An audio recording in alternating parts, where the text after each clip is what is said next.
Lord, help me to let go.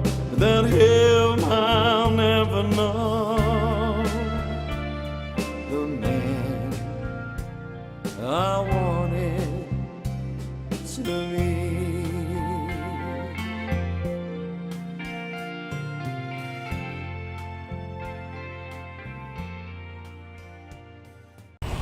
Welcome back. We're here talking with Greg Seaver on his new CD, Unwanted, and this is song 9, The Man I Wanted to Be. And as you said earlier, I'm not a country person, country music, and this is a country song. But this song so touched my heart. I know your story, and it is powerful, very powerful. And I know the depths of pain of that story. And this song really, I think, encapsulates that. Tell us about it. Yeah, this song is probably the most difficult of all the songs on the CD. You know, I remember being in the studio, you know, working on this song and listening back, and you know, God gave me the ability to convey the emotion that I went through, and I teared up in the studio. And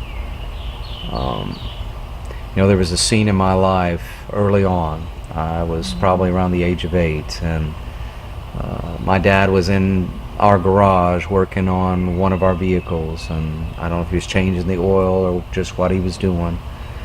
And I came, you know, kind of, you know, bouncing into the garage, and you know, he looked over at me and, you know, asked me to get a specific tool out of the toolbox. And I'm like, you know, I'm 8, I don't know anything about tools, and so I'm frozen looking inside the toolbox. And he storms over to the toolbox and snatches up the tool that he wanted, and he looks at me and he says, "Go on, get out of here. You are a sissy like everybody says you are." And when I walked out that garage door that day, I walked away from my father. I grew to hate him. I had this very unhealthy relationship with my mother. I was her confidant, and she would tell me the problems that her and dad were going through, and something a little boy shouldn't have been experiencing with his own mother. But there was more and more things the enemy wedged between me and my father. And you know, I remember the day that I asked Jesus into my heart, I got up from my bedroom and I went to look for my dad, and I remember hugging him and just telling him, you know, "Dad, I love you." And God began to mend that broken relationship. You know, that's what he's all about, is restoring and reconciling. And you know, I learned that by rejecting my father, I was actually rejecting a part of myself. I remember going to a psychologist and challenging him with a book that this Christian psychoanalyst had written, you know, in my arrogance, and said, "Here, I want you to treat me this way." And so he did. And I didn't like that, but you know, one of the things he first challenged me with was, "I want you to go home and look at the characteristics that you have that your father has." And I'm like, oh my goodness, that's the last thing I want to do. I cringed. I didn't want to do it because I didn't want to be like my father in any way, shape, or form.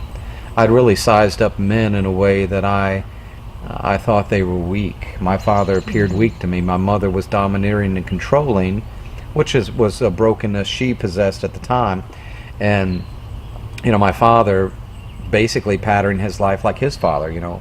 And so I realized that I needed to embrace my father as much as I didn't want to do that.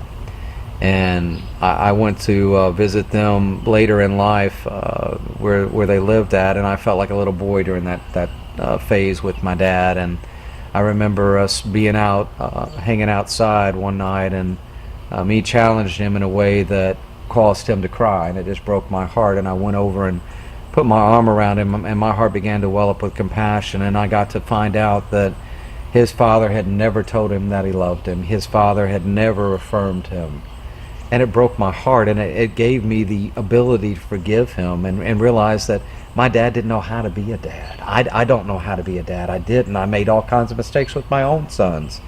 And but the amazing thing is, my dad and I are reconciled, and when he tells me, I love you, son, I believe it, and I can tell him back, Dad, I love you, and he can believe it, and we don't have a perfect relationship, but we have one, the best that it can be, and I'm very thankful for that, and God's reconciled some things with both of my sons, and the broken father that I was to them. So, in the end, it's now look, embracing me, I'm able to embrace myself and the man that God wanted me to be, the man that I deep down have always wanted to be, but was afraid, and rejection had caused me to sever that manly identity that God had wanted for me all along. And I think you and I both talked about the difficulty of both of us embracing our gender identities, and we haven't seen a good godly male role model that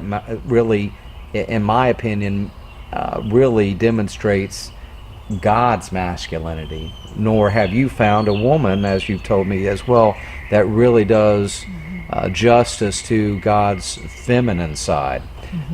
But together with Holy Spirit's leadership, we're both healing in our own genders. We both have learned to embrace our own, your femininity, my masculinity, in a way that's very complementary in our relationship, and very much what God had intended for both of us. And so I am now the man that I wanted to be because of God's grace in my life. Praise God.